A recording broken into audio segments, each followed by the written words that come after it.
શિવ મહાપુરાણ, શ્રી શિવ મહાપુરાણ 15માંનો ત્રીજો ભાગ, 15માંનો ત્રીજો ભાગ.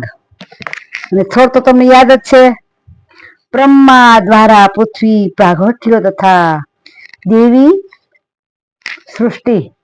બ્રહ્મા દ્વારા પૃથ્વી પ્રાગટ્ય તથા દેવી સૃષ્ટિ. કદાચ હું લખતા ભૂલી જાઉં તો તમે સમજી જાજો.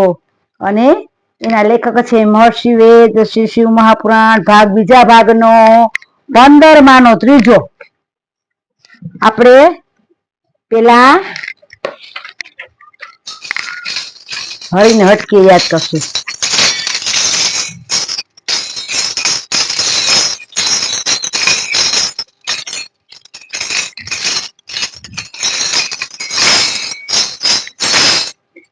હે રંગ લાગ્યો મહાદેવ નો રંગ લાગ્યો મહાદેવ નો રંગ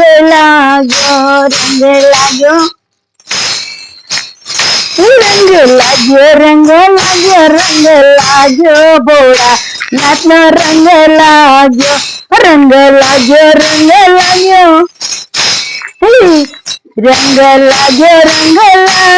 માં ઉમિયા નો રંગ લાગ્યો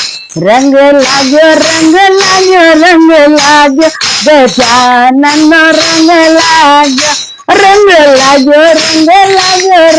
લાગ્યો કાર્તિક નો રંગ લાગ્યો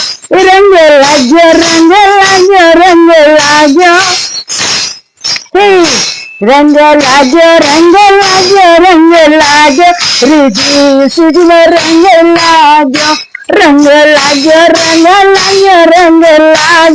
રીતિ સીધી નો રંગ લાગ્યો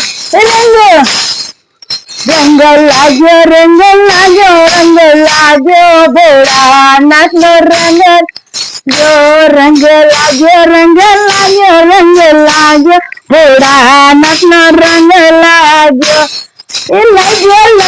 લાગ્યો એ હા અરે લાગ્યો અરે હા સંગે લાગ્યો સર્વની સંગે લાગ્યો અરે હા અરે આવ્યા. ચાલો આપણે લેશું, ટાઈમ ઓછો છે. વિકાસ સંધ્યા લેશું. પેલા ગણપતિ દાદા ને યાદ કરશું. આખો પરિવાર આપણે વાંચવામાં શિવ પુરાણમાં હાજર રહીએ. ને મારા બાળકોને નમ્ર વિનંતી છે કે તમે સવારે ઉઠતા, બપોર જમતા, સાંજે સુતા તમારા બાળકોને વિકાસ સંધ્યા અને બાળ સંસ્કાર કેન્દ્રમાં કરજો. અને બની શકે તો વડીલો પણ તમે બાળ સંસ્કાર કેન્દ્રમાં, સ્વાધ્યાયમાં અને દાદાની કેસેટમાં જાજો. એથી કરીને આપણા બાળકોને સારા વિચાર અને સારા સંસ્કાર મળે. અને મારાથી કદાચ ભૂલ ચૂક થાય તો તમે માફી માંગુ છું. આપણે ત્રીજું આવ્યા છીએ, 15માંનો ત્રીજો. અને એક કોડી લેશું આપણે. કરાગ્રે વસતે લક્ષ્મી કરમૂલે સરસ્વતી કરમધ્યે ગોવિંદમ પ્રભાતે કર દર્શનમ સમુદ્ર વસને દેવી પર્વત સ્તન મંડલે વિષ્ણુ પત્ની નમસ્તુભ્યં પાદ સ્પર્શ સમાસ્વમે વસુદેવસુદં દેવં કંસચારુનમર્દનમ દેવકી પરમાનંદમ કૃષ્ણં વંદે જગદ્ગુરુ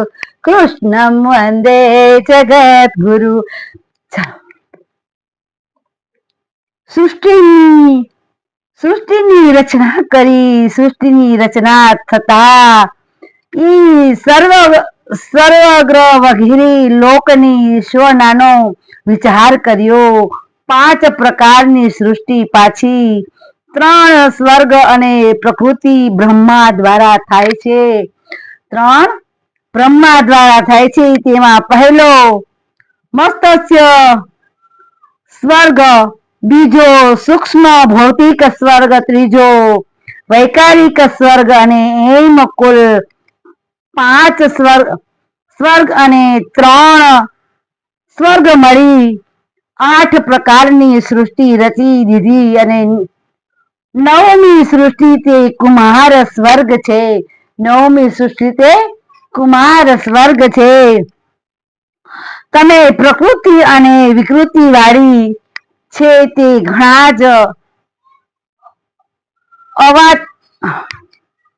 અવાંતર ભેદ વાળી છે.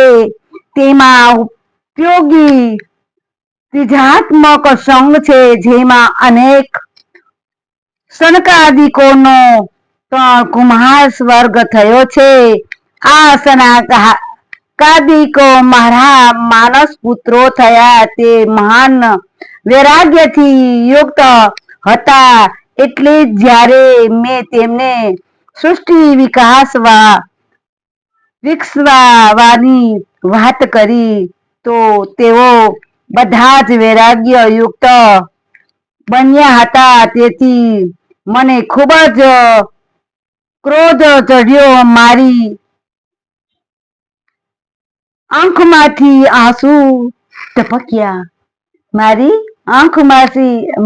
આંસુ ટપક્યા. ત્યારે વિષ્ણુએ આવી અનેક સમજાવ્યું કે શિવજીનું તપ કરો. શિવજીએ ઘણું જ બધું સમજાયું કે તમે શિવજીનું તપ કરો. મેં અત્યંત કઠિન તપ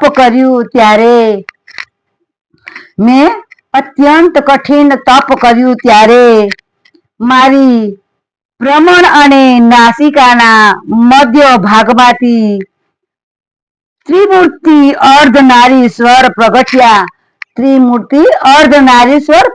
જ્યારે એને તપ કર્યું ત્યારે એમ ભગવાનનું પ્રગટ થયા અને હું ઘણો જ પ્રસન્ન થઈ ગયો અને કહેવા લાગ્યો, હવે આપ જન્મ મરણ વાળી પ્રજાની રચના કરો. અને ત્યારે મહાદેવજી હસવા લાગ્યા અને બોલ્યા કે હું કાંઈ અશોભનીય સૃષ્ટિ કરવાનો નથી કે જે કર્મો સાથ તું દુઃખના સાગરમાં પડે તો હું દુઃખીઓના ઉદ્ધારક છું. અને હું તો સારી રીતે ગુરુમૂર્તિ દ્વારા જ્ઞાન પ્રાપ્ત કરાવું છું. માટે દુઃખરૂપ માયાવાળી પ્રજાનું નિર્માણ આપ પોતે જ કરો. મારી આજ્ઞાને કારણે તમને માયાથી પણ બાંધ નહીં આવે. આ રીતે ભગવાન શંકરે કહેતા જ ભગવાન અંતર્ધ્યાન થાયને હું પંચ તત્વો વાળી સૃષ્ટિ રચનામાં પરોવાયો. અને જો ભગવાન કેવું સરસ કહે છે. પછી જો આપણે શંકરને માનતા હોય કે કૃષ્ણને માનતા હોય, કોઈ માતાજીને માનતા હોય, તમે જે સાચી શ્રદ્ધા અને સાચા ભક્ત અને સાચા દિલથી તમે કોઈ પણ સવારે વહેલા ઉઠી સ્નાન કરી અને એની પાઠ પૂજા અને તમે જાપ કરો, મંત્ર કરો, તો એ ભગવાન કોઈ બી હોય, પછી તમે ગમે તે દેવસ્થાનને માનતા હો, એ તમારા હરેક કામ કરે છે. આપણે એને કયા સ્વરૂપે આપણું કામ કરે છે આપને ખબર નથી પડતી, પણ એ આપણી હારે જ છે. હરેક દુઃખમાં તમે જો દિલથી યાદ કરો ને તો એ તમારા ડગલે ને પગલે એ હારે છે. એટલે આપણે ભગવાનને ભગવાન અમે જ્યાં આપણે બહાર જાય ત્યારે આપણે ભગવાનને મોર કરીને જવું કે ભગવાન અમે જ્યાં જાય ત્યાં તમે અમારી હારે રહેજો અને અમે તમારી પાછળ રહેવું, તમે અમારી મોરે જો અમે તમારી પાછળ રહેશું. અત્યારે જોજો કેવા કિસ્સા બને છે. જાય છે તો એકારે 5-5 જણા 10-10 જણા વયા જાય છે અને ઘરમાં ન ભર્યું હોય એવું થઈ જાય છે. તો આવ્યા હોય તો 5 થી પાછા સીધા દવાખાને જાય. શું એવું એને મગજમાં થયું હોય બારે ગયા હોય તો? પણ કારણ કે આપણે જો ભગવાનને યાદ કરીને જાય ને તો ભગવાન આપણી હારે જ છે. તો કોઈ દિવસ ભગવાન આપણે નથી કેતા કે ભગવાનને તમે ગમે ત્યાં જાઓ તો ભગવાનને મોર કરીને જાઓ. પણ તમે ભલે ખાલી એનો ચરણ સ્પર્શ કરી લે ને તો એ આપણને ભગવાન માની લે. આપણો ભગવાન તો આપણી અંદર જ બેઠો છે. જો ભગવાન આપણી અંદર ના હોય ને તો રામ બોલો ભાઈ. અને સવારે ઉઠે ને તો આપણે ઉઠાડવા વાળો પણ એ છે, આપણું ખાધું પચાવવા વાળો પણ એ છે, અને આપણને જ્યાં પણ સુખ દુઃખમાં કાંઈ પણ સાથ સહકાર વાળો એના જો ઈ ના હોય તો આપણે એની વગર બધું જ નકામું છે. એટલે ભગવાનને કહી કે ભગવાન અમે જ્યાં જાય ત્યાં તમે અમારી હારે રહેજો, અને અમે પાછળ રહી, તમે આગળ પાછળ દાયે બાયે બધે તમારો સાથ સહકાર હશે તો અમે ક્યાંય પાછા નહીં પડે. તો આપણે ભગવાન પાસે માગશું કે અમે જ્યાં જાય ત્યાં તમે અમારી મોર રહેજો. અમે તમારા પાછળ અત્યારે કેવા કિસ્સા બને, અમુક ઘરમાં 5-5 જણા દવાખાનામાં વયા જાય છે. એને એવું ધૈર્ય હોય બહાર નીકળ્યા હોય તો કે આવું બનશે એમ. તો આપણે બને ત્યાં સુધી ગમે ત્યાં જઈએ તો આપણે આપણા કોઈ પણ દેવસ્થાનને માનતા હોય, તમે માતાજીને માનો, શિવને માનો કે કૃષ્ણને માનો કે કોઈની પૂજા કરતા હોય તો એને આપણે મોર કરીને જવાનું. અને જો કૃષ્ણ ભગવાન તો આપણી અંદર જ બેઠો છે, એને ક્યાંય ગોતવા જવાની જરૂર નથી. કે તમે ડગલે ને પગલે યાદ કરો ને તો તમારી અંદર જ છે. ઈ છે તો તમે હાલી શકો છો, ન હોય તો તમે ન ચાલી શકો. ઈ ના હોય તો રામ બોલો ભાઈ રામ. ઈ અંદર છે તો તમારું ખાધું પચાવે છે, તમને ભૂખો સુવડાવતો નથી, ભૂખો ઉઠાડતો નથી, અને ટાઈમે ટાઈમે બધું તમને આપે છે, કારણ કે એ આપણી અંદર બેઠો છે. અને દાળ ભાત શાક જો બધું નાખશો ને તો આપણે એમાંથી લોહી પોતે ઈ બનાવશે. અને ટિફિનમાં ભરજો તમે તો શું થશે, આપણે એવા છીએ 100મો ભાગ, તો શું થશે, રામ બોલો ભાઈ રામ.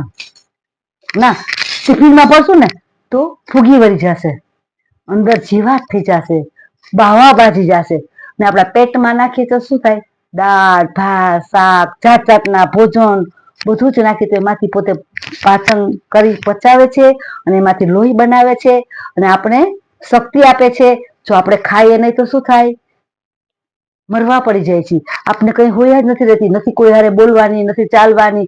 આપણા અનાજ પેટમાં ના જાય, જે માણસ જવાની તૈયારી હોય તો છેલ્લે છેલ્લે અનાજ પણ મૂકી દે છે, કારણ કે એના શરીરમાં કઈ ના જતું હોય એટલે એને હોય ની તાકાત એનામાં. અનાજ ન હોય તો શું થાય, એટલે મારી ભૂલ થાય, 2 શબ્દ કહેવાય જાય તો માફી, હું કોઈ સાથે વાત નથી કરી, કોઈ સાથે જીત નથી કરી શકતી, હું બધા દિવસમાં સડાઈ ગયેલી હોઉં છું, કોઈના મેસેજ નથી વાંચી શકતી, કોઈના ફોન નથી રિસીવ કરી શકતી. તો બધાને મારી પ્લીઝ રિક્વેસ્ટ છે, લાઈક ના કરતો કાંઈ, શેર ના કરતો કાંઈ, સબસ્ક્રાઈબ ના કરતો કાંઈ, તમે